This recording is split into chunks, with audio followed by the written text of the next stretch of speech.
आज हम बीएनएस के सबसे महत्वपूर्ण टॉपिक अबेटमेंट, जिसको दुष्प्रेरण बोलते हैं हिंदी में, उसको हम समझने वाले हैं कि अबेटमेंट होता क्या है। बीएनएस की भारतीय न्याय संहिता की धारा 47 इसको परिभाषित करती है, जो कि आईपीसी में 107 में हुआ करता था। तो इसको परिभाषित किया है कि अबेटमेंट, आप इसकी हेडिंग देखिए कि अबेटमेंट ऑफ अ थिंग, मतलब किसी बात का दुष्प्रेरण। ये हिंदी में किसी बात का दुष्प्रेरण करना। कई बार ये क्वेश्चन आ जाते हैं एग्जाम में, इंटरव्यू में कई बार ये पूछा जा चुका है कि अबेटमेंट किस चीज़ का करना है। तो अबेटमेंट किसी बात का हो सकता है। अबेटमेंट ऑफ अ थिंग सबसे इम्पॉर्टेंट है इसकी हेडिंग, फिर उसके अंदर की चीज़ें तो बहुत ही महत्वपूर्ण है। ये बोलता है कि ए पर्सन अबेट्स, हम इसको हिंदी और इंग्लिश दोनों में देखेंगे। A person abets the doing of a thing who. फिर इसके बाद इसने 3 प्रकार की चीज़ें जो ए बी सी का खा गा में जोड़ी है वो चीज़ें। तो बोल क्या रहा है कि वह व्यक्ति किसी बात को किए जाने का दुष्प्रेरण करता है। वह व्यक्ति किसी बात को करने का दुष्प्रेरण करता है। फिर क्या है कि इसका पहला पॉइंट देखिए कि instigates any person to do that thing. That thing क्या है? ये वही थिंग है जिस बात का हम, ये वही बात है जिसका हम दुष्प्रेरण कर रहे हैं। इंस्टिगेट वर्ड यहाँ आया है। इंस्टिगेट का अर्थ हिंदी में होता है कि उस बात को करने के लिए किसी व्यक्ति को उकसाता है। उकसाना, इंस्टिगेट का मतलब है उकसाना। ये एक केस आया था उकसाना पे कि किसी व्यक्ति को इंस्टिगेट कैसे करते हैं। क्वीन वर्सेस मोहित का केस आया था, 1871 का जजमेंट था। तो इस केस में बताया गया कि इसमें सती प्रथा हो रही थी। एक लेडी जो है तो उनकी सती हो रही थी। वो आप लोग जानते हैं कि सती प्रथा पहले ज़माने में सती उस महिला को होना पड़ता था जिसके पति की डेथ हो गई हो। ठीक है, तो उस महिला को ये बोला जाता था कि उसको अब जीने का कोई अधिकार नहीं है, उसको भी सती हो जाए, उसको भी इस दुनिया से जाना होगा। और माध्यम क्या बनाया जाता था? सती प्रथा को। तो देखिए कि पीछे पीछे सती जा रही थी वो महिला जिसको सती होना है, और आगे आगे 4-5 लोग उसके पति को लेके जा रहे थे। उसके पति की डेथ हो गई थी। तो क्या है कि देखिए यहाँ कौन कौन से लोग इंस्टिगेटर हुए, इस चीज़ को समझिए यहाँ कि कुछ लोग थे जो जयकारा लगा रहे थे सती मैया की जय हो, वो लोग। दूसरा, कुछ ऐसे लोग थे जो मशाल लिए हुए थे। ठीक है, मशाल लिए आगे आगे चलते जा रहे थे कि सती मैया की जय हो। कुछ लोग जो थे तो क्या है कि वो फूल माला फेंक रहे थे, फूल फेंक रहे थे सती के ऊपर। ठीक है, इस महिला के ऊपर। और कुछ लोग जो थे मात्र पैदल चल रहे थे, वो कुछ नहीं कर रहे थे, जयकारा भी नहीं लगा रहे थे, और वो पैदल चल रहे थे इनके साथ। तो देखिए कि यहाँ वो व्यक्ति भी इंस्टिगेटर हुआ जो व्यक्ति जयकारा लगा रहा। ठीक है, वो व्यक्ति भी जो फूल माला फेंक रहा उसके ऊपर। तो इस तरह की सती मैया की जय बोलने पर वो जो सपोर्ट कर रहे हैं कि हाँ जय हो, ये वाले, और जो पीछे पीछे चल रहे हैं वो ये सोचते हैं कि हम देखेंगे कि आखिर सती होती कैसी है। तो वो लोग भी यहाँ इंस्टिगेटर हुए। इंस्टिगेटर वह हर व्यक्ति है जो कि उसको उकसाने में सहायता करता है। अब ये महिला देखती है कि अच्छा, मुझे मोटिवेट करने इतने सारे लोग आए हैं कि मैं अपने पति की चिता में बैठ जाऊं, इस प्रकार का। तो देखिए ये जो क्वीन वर्सेस मोहित का जजमेंट आया था, तो इसमें इंस्टिगेटर बताने के लिए कि आखिर कौन कौन से लोग इंस्टिगेटर हो सकते हैं, मतलब उकसाने वाले कहे जा सकते हैं। तो ये लोग इंस्टिगेटर थे जितने भी इस प्रोसेस में उसकी हेल्प कर रहे थे। ठीक है, और यहाँ क्या है कि मेयर स्पेक्टेटर, जो मेयर दर्शक थे, जो कुछ लोग जब रास्ते से गुजरता है, गांव के बाहर अक्सर ये वाली क्रियाएं होती हैं। ठीक है, तो गांव से के अंदर से जब ये यात्रा गुजर रही थी तब कई लोग अपने खिड़की दरवाजे से देख रहे थे। तो वो लोग क्या है कि इंस्टिगेटर नहीं है, क्योंकि वो तो मात्र दर्शक हुए। ठीक है, तो यहाँ आप लोग समझिए कि इंस्टिगेटर का मतलब क्या होता है। इंस्टिगेटर का मतलब ये है कि जो भी उनको उकसाने वाले पर्सन है। टू डू दैट थिंग मतलब उसी कार्य को, उसी बात को उकसाने के लिए करना। फिर दूसरा पॉइंट है बी कि इंगेजेज विद वन और मोर। इसको याद रखिए कि वन और मोर, engages one or more other person or persons in any conspiracy। Conspiracy word यहाँ आया। आप जानते हैं कि कॉन्स्पिरेसी को परिभाषित सेक्शन 61 में किया गया है, ठीक है। और यहाँ सिर्फ कॉन्स्पिरेसी के दुष्प्रेरण के माध्यम से, मतलब दुष्प्रेरण कॉन्स्पिरेसी के माध्यम से कैसे होता है ये बताने का प्रयास किया है इसने, कि person any conspiracy for the doing of that thing if any act और इलीगल ओमिशन। इलीगल ओमिशन वो है जो लीगल नहीं है, इलीगल ओमिशन वो है जो अवैध है। देखिए ओमिशन अपने आप में ऑफेंस हो सकता है, जो चलिए थोड़ा समझिए कि इलीगल ओमिशन और नॉर्मल ओमिशन में अंतर क्या है।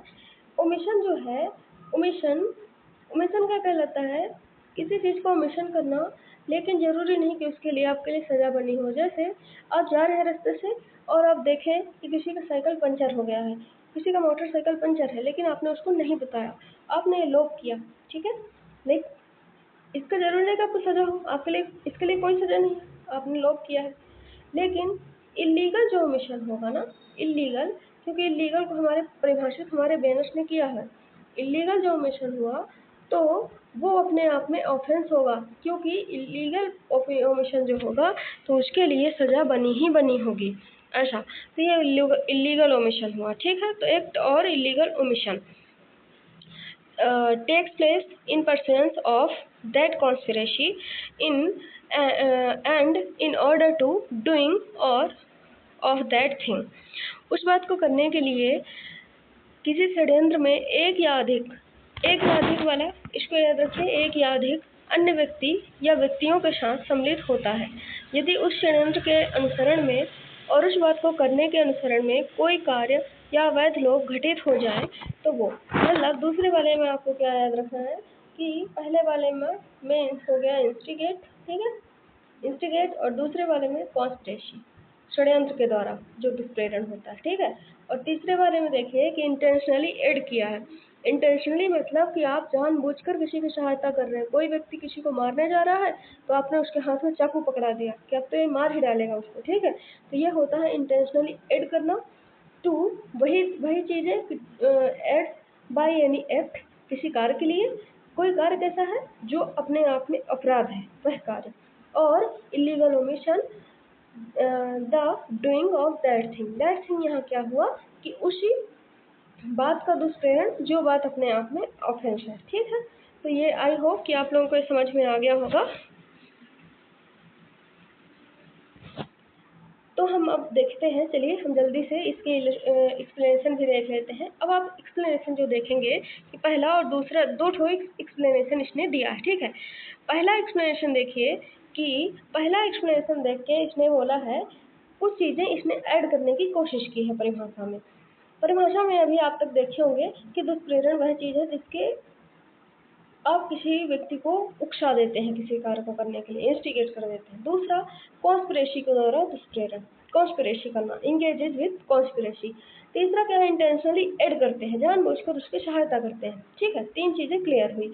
एक्सप्लेनेशन बोलता है कि a person who by wilful misrepresentation, जानबूझकर मिथ्या रिप्रेजेंटेशन करता है। मतलब जैसा कि आप बैंक से लोन लेना है आपको, तो आप बैंक में लोन लेने के लिए आप अपना झूठी क्या है कि सर्टिफिकेट कोई दिखा देते हैं जिससे आपकी हेल्प हो जाए। जैसे मान लीजिए कि वैकेंसी निकलती है तो आपने अपना झूठा कोई ऐसा वो लगा दिया, जो कई कार्ड आते हैं, संबल कार्ड हो गया है ना, तो ऐसे टाइप में आप झूठा ही मिथ्या रिप्रेजेंटेशन करके कोई कार्ड लगा देते हैं जबकि आप उसके हकदार नहीं थे, ठीक है। तो आपने ऐसा मिथ्या, विलफुल होना चाहिए, इस चीज़ को जरूर याद रखिए कि वो चीज़ जो है वो जानबूझकर की गई है, मिथ्या निरूपण। फिर क्या है कि और फिर इसके बाद विलफुल कंसीलमेंट भी है, ठीक है।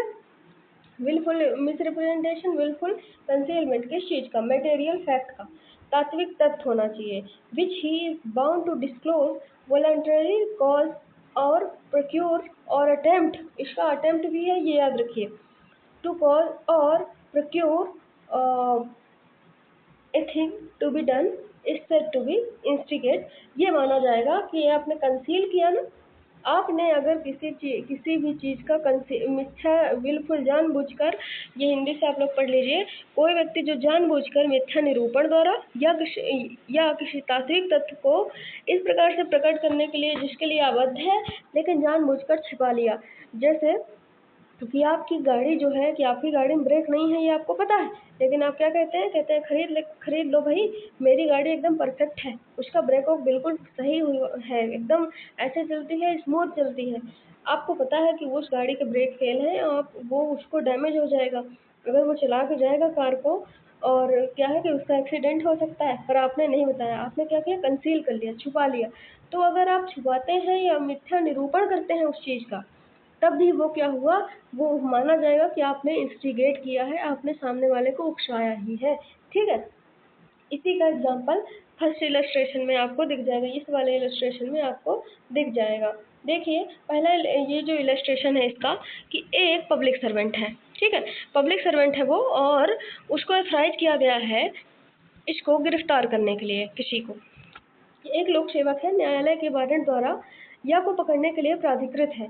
खा उस तथ्य को जानते हुए कि ये जानते हुए कि गा या नहीं है, फिर भी जानबूझकर यह निरूपित करता है कि गा ही या है, और इसके द्वारा जानबूझकर खा गा को पकड़वा देता है। ठीक है, उसको पता है कि वो पर्सन वो नहीं है, फिर भी जाकर उसको पकड़वा देता है।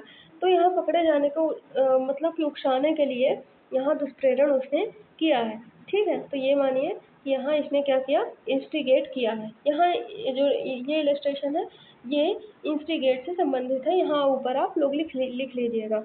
एक्सप्लेनेशन जो 2 है हमारा, स्पष्टीकरण 2, वो बोलता है कि जहाँ whoever either prior to or at the time of commission of an act done anything is ordered to facilitate the commission of that act and thereby facilitate the commission thereof is said to at the doing of that act। जो कोई या तो किसी कार्य को किए जाने के पूर्व या किए जाने के समय, याद रखिए, किए जाने के पूर्व या किए जाने के समय उस कार्य को किए जाने के लिए शुक्र बनाता है। ठीक है, शुक्र मतलब फैसिलिटेट करना, कोई सुविधा करना जिससे वो कार्य आसानी से हो सके। कोई बात करता है या उसके किए जाने को शुक्र बनाता है, यह उस कार्य को करने में वह उस कार्य को करने में सहायता करता है, ये माना जाएगा। देखिए एड को इसने परिभाषित करने का प्रयास किया है कि एड क्या है, एड किस प्रकार से हम मानेंगे कि सहायता उसने की है। देखिए किसी कार्य को या तो किए जाने के पहले, जैसे ये व्यक्ति चाहता है कि वह किसी घर में लूट करे, ठीक है, रॉबरी करना चाहता है, तो ये पर्सन उसकी सहायता कैसे करता है, उसको पहले से मतलब सिखाता है। ये पर्सन जो है आर्मी में है, ठीक है, ये पर्सन क्या है, ये आर्मी में था। अब ये पर्सन उसको सिखाता है, अच्छा तुम लूटने जा रहे हो तो क्या है कि कौन कौन सी तुम टेक्निक अपनाओगे ये मैं तुम्हें बता दे रहा हूँ, कौन कौन से तुम औजार ले जाना ये मैं तुम्हें बता दे रहा हूँ। तो ये ऑफेंस करने से पहले हुआ ना एड, सहायता। और ऑफेंस करने के समय कैसे, ये पर्सन बोलता है कि अच्छा तुम जा रहे हो, तुम मेरी थार लेते जाओ, मेरी कार जो बाहर खड़ी है ना उसको लेते जाओ, ताकि तुम्हें रॉबरी करके लूट के जब तुम आओगे तो तुम्हें आसानी होगी और जाने में भी तुम्हें आसानी होगी, सामान को लाने में भी तुम्हें आसानी होगी कार चलाओगे तो। ठीक है, तो इस प्रकार से इसकी सहायता करता है और ये रॉबरी करके लाता है, तो ये इसको बोलता है कि ठीक है तुम मेरे घर में आके पीछे वाले कमरे में तुम अपना सामान भी रख लेना लूट का। तो देखिए कि इसने इसकी किस प्रकार से सहायता करी। जब वो कोई कार्य कर रहा था तब उसने करने के पहले, है ना, करते time commission of an act doing anything in order to facilitate, इस प्रकार से उसकी सहायता उसने करी है। तो आई थिंक कि आप लोगों को ये जो अबेटमेंट है ये टॉपिक क्लियर हो गया होगा कि अबेटमेंट आखिर होता क्या है। ये देखिए कि आप अबेटमेंट को 3 प्रकार से समझ सकते हैं कि इंस्टिगेट, कॉन्स्पिरेसी और intentionally aid. Thank you so much. अगर आपको ये टॉपिक अच्छा लगा हो तो आप लोग कमेंट ज़रूर करें, ठीक है। Thank you so much.